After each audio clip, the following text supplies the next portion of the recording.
পৃথিবীটা বাঁচার জন্য অনেক চেষ্টা করলাম, অনেক যুদ্ধ করলাম জীবনের সাথে,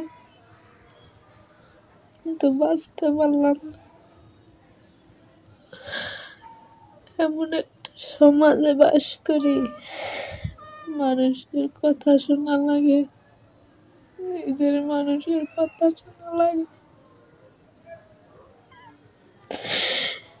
যখন স্বামী নামের বটগাছটা না থাকে মাথার উপরে,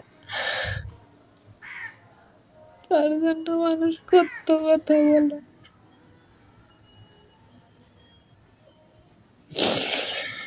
আজকে অপরাধ না কইরা অপরাধী বানাইছে।